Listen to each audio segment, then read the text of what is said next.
At the end of part one of this series, I mentioned the proclamation of Serbian nationalists in the late 1980s, as they marched through the streets carrying the exhumed bones of their patron saint.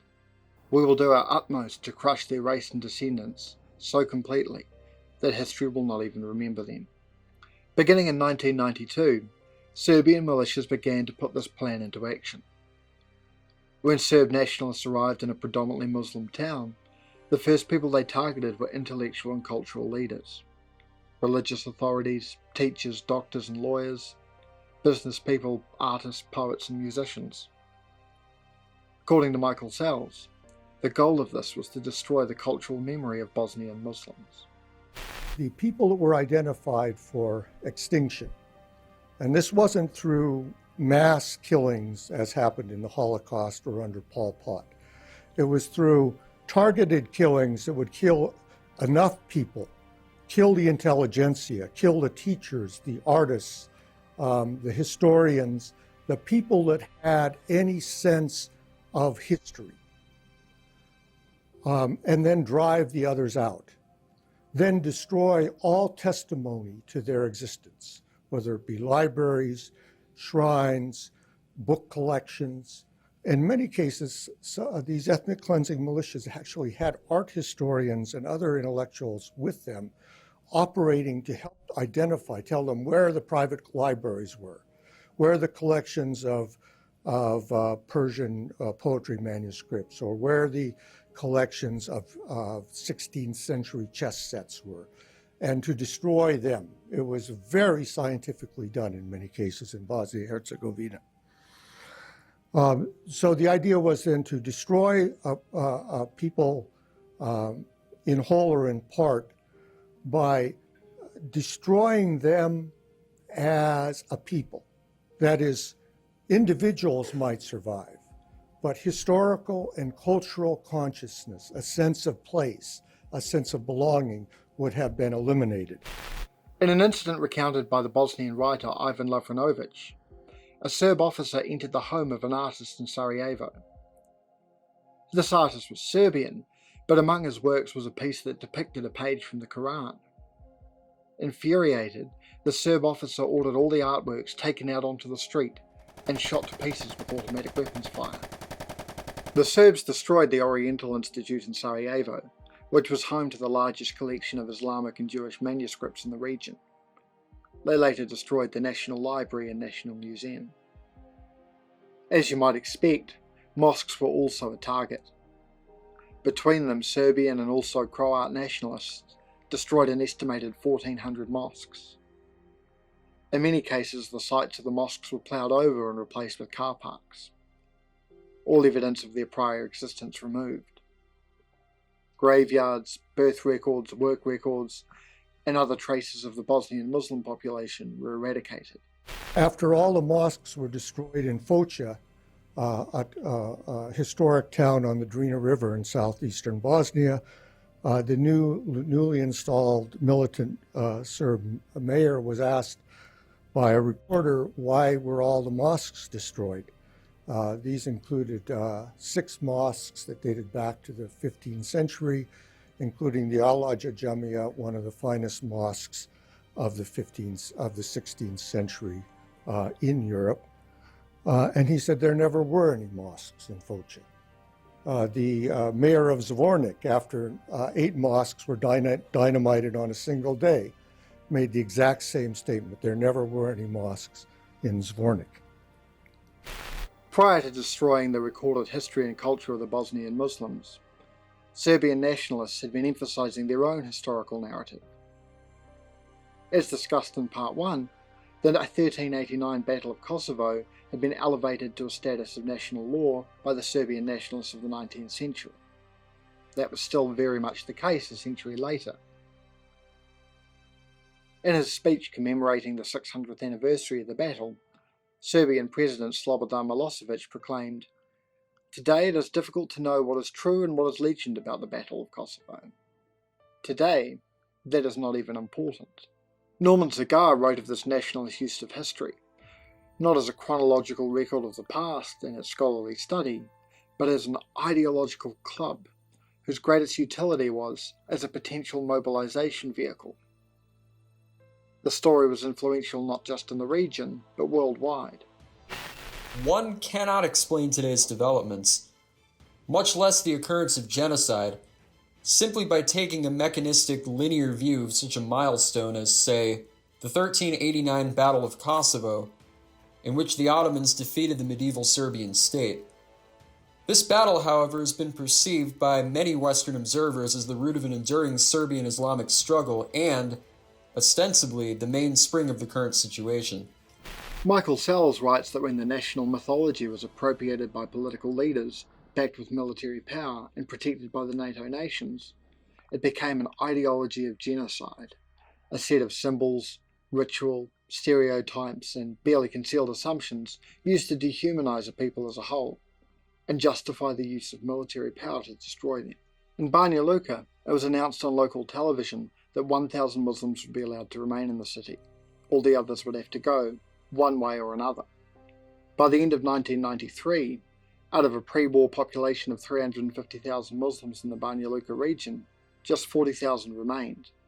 In Banja, Serb officials set a quota of the appropriate number of Muslims, 5% of the pre-war population. In the town of Cigar, houses were colour-coded according to the occupant's ethnicity, and then systematically destroyed. In her book, A Problem from Hell, America in the Age of Genocide, Samantha Power writes, Sometimes Muslims and Croats were told they had 48 hours to pack their bags, but usually they were given no warning at all. Machine gun fire or the smell of hastily sprayed kerosene were the first hints of imminent change of domicile. In virtually no case where departure took place was the exit voluntary. As refugees poured into neighbouring states, it was tempting to see them as byproducts of war, but the purging of non-Serbs was not only an explicit war aim of Serb nationalists, it was their primary aim. For the next 3 years, as this euphemistically named ethnic cleansing went on, the West did little to stop it, and in fact did much to facilitate it. This is the country we used to call Yugoslavia. Here, in the last 3 years, the world has witnessed the cruelest aggression in Europe since Nazi Germany. The United Nations has failed to stop it. In the spring of 1992, the Bosnian government begged the United Nations to help protect its people against a brutal onslaught by the Serbian army. The United Nations refused. In Bosnia, town by town, the Serbs went killing and raping. Thousands of men and women were forced into concentration camps. Millions were made refugees. By the time UN peacekeepers arrived, there was no peace to keep. Passing on September 25, 1991, UN Security Council Resolution 713 imposed an arms embargo, locking into place the vast Serb army advantage in heavy weapons. The Serbs had access to the resources of the Yugoslav army, who, supported and financed by the Western powers, had amassed large stores of weapons in anticipation of a Soviet invasion that never came. The 5 permanent members of the Security Council, Britain, France, the United States, Russia and China, all voted for the embargo.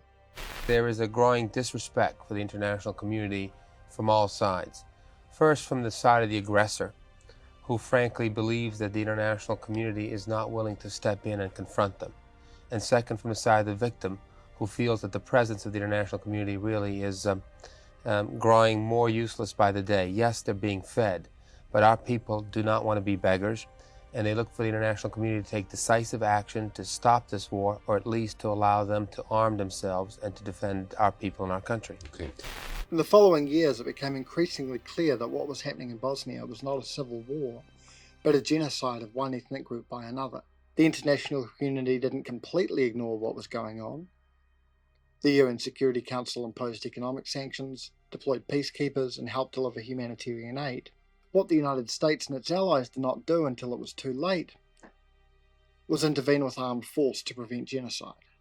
According to Samantha Power, who was a journalist covering the Yugoslav wars at the time, and later became the founding executive director of the Carr Center for Human Rights Policy, the US was reluctant to intervene as it had no national interest in the region, unlike they did with the Gulf War in 1991.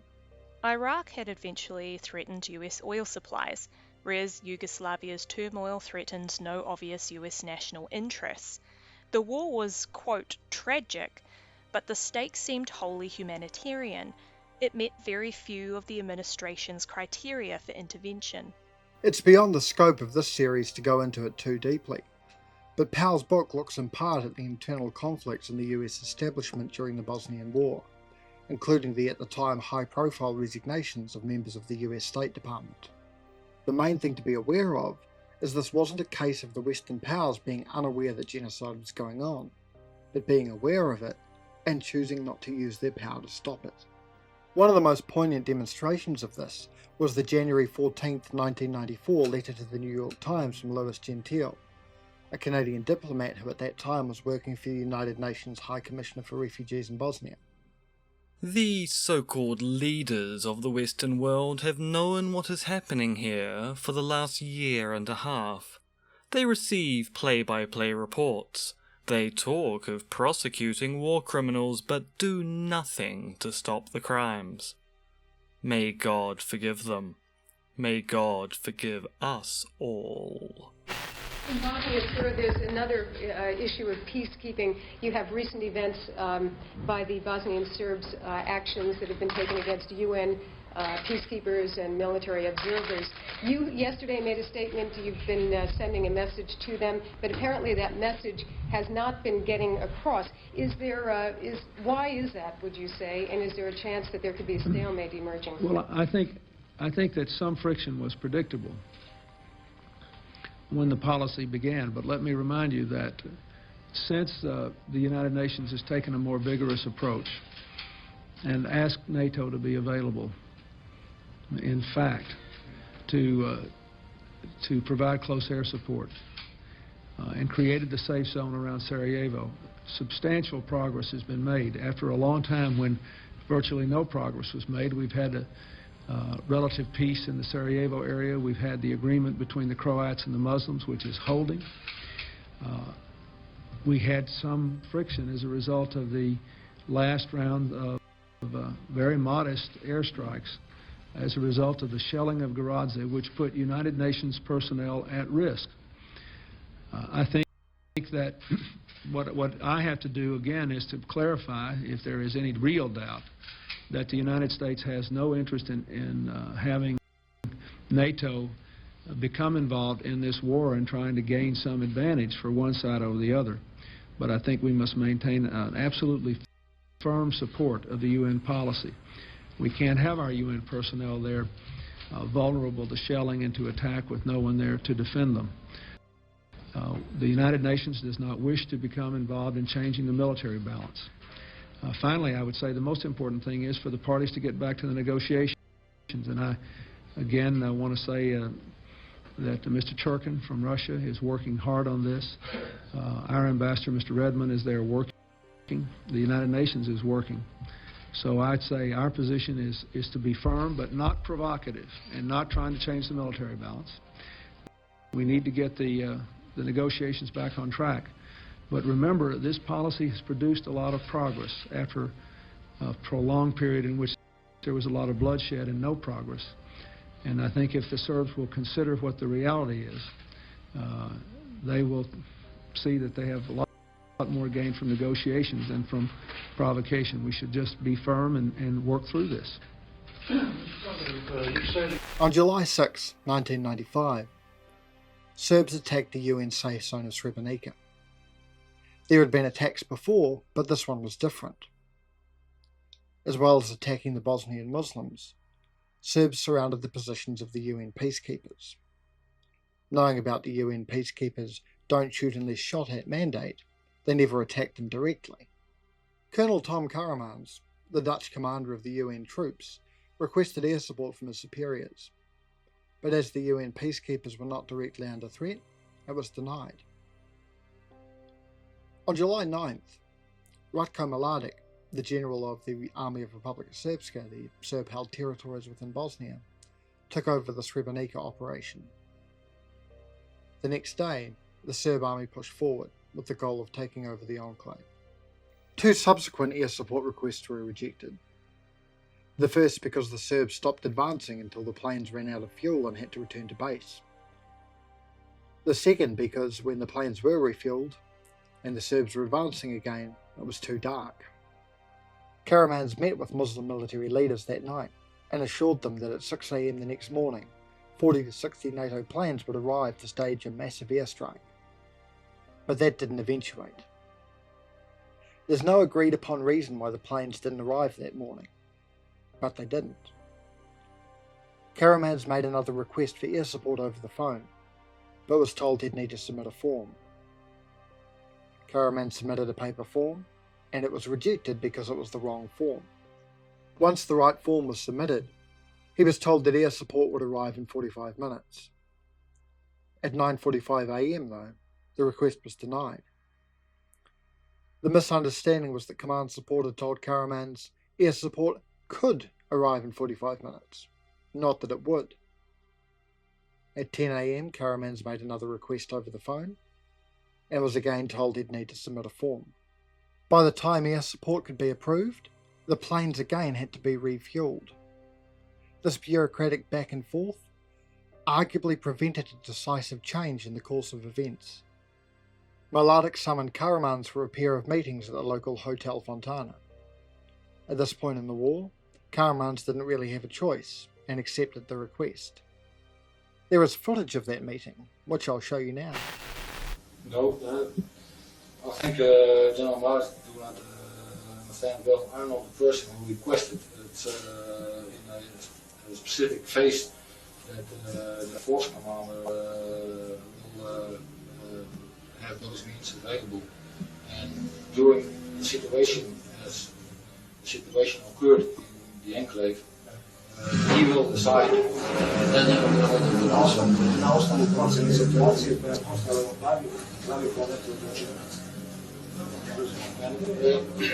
that request they have considered after a long time.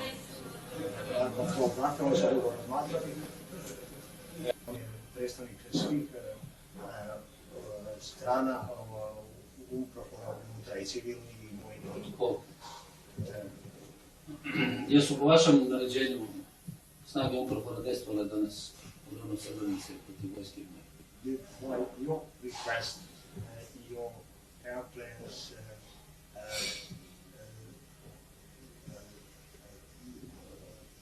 attack our.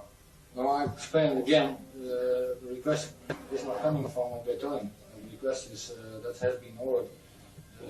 General Mladic, I think, knows how that works through the United Nations in New York. Znate, nije poslat od mene, nego od Vaše snage, mirovne snage. Peacekeepers. U ranu Srebrenice Peacekeepers. otvarali su vatru In the area of Srebrenica. po vojnim jedinicama. Da li je to urađeno po vašem naređenju? On our units did that work by you. Odakle se rodite? Vodi pitaju ga ili su njegove snage danas po njegovom naređenju otvarali vatru na moje snage. Did your troops today open fire at my forces according to your report? Yes, they did, because I have to explain that. Yes, if I may. Everything what I'm doing in the enclave military-wise, I ask for permission from second release and the command. For opening fire or whatsoever. If I will be granted for that, according to the situation, and if troops, let's say the peacekeeping troops will be shot by mortars and by tanks, then they will decide and I will be granted to open fire if it's possible. And I gave orders in that sense that, and that's the way we do it. Shoot overhead. Ako su snage čuvara mira, ako se na njih puca, u tom slučaju će dozvol biti odobrena, to dozvol će biti data I tek nakon toga. Okay, those are the orders. Off camera, Mladic warned that if the NATO planes reappeared, the Serbs would shell the UN compound at Podgorica, where the refugees were gathering. Later, with Karaman's looking on, he asked the Muslim representative of the Bosnian government who had been invited to negotiate whether Muslims wanted to survive or disappear. The Serbs had chosen that the Muslims would disappear. What followed was the largest massacre of the war, later ruled a genocide by the International Criminal Tribunal for the former Yugoslavia. One survivor described his experiences. They took us off a truck in twos and led us out into some kind of meadow. People started taking off blindfolds and yelling in fear because the meadow was littered with corpses. I was put in the front row, but I fell over to the left before the first shots were fired, so that bodies fell on top of me. They were shooting at us from all different directions. About an hour later I looked up and saw dead bodies everywhere. They were bringing in more trucks with more people to be executed. After a bulldozer driver walked away, I crawled over the dead bodies and into the forest. In the town of Kravica, north of Srebrenica, Muslim men were herded into a large warehouse. Serbian soldiers positioned themselves at the windows and doorways, fired their rifles, rocket-propelled grenades, and threw hand grenades into the building. After they had shot any bodies that were still twitching, they left a warehouse full of corpses to be bulldozed. Eventually, there were NATO airstrikes that did lead to the end of the war in Bosnia. It came too late, though, for the 8,000 dead in Srebrenica.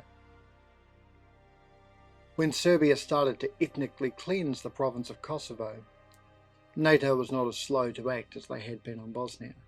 There was a section of the Christchurch shooters' manifesto about that Kosovo conflict. It wasn't quoted in New Zealand media, but it was in Balkan Insight, a website of the Balkan Investigative Reporting Network.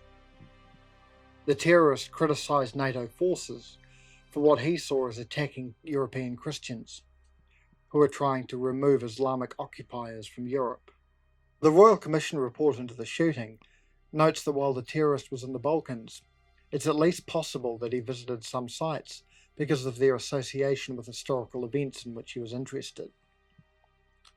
Perhaps he visited the sites of those medieval battles that became such a significant part of the narrative for Serbian nationalists. The report notes that he didn't meet with or receive training from far-right extremists while travelling, and that his travels were not the cause of his mobilisation towards violence, but the setting for it.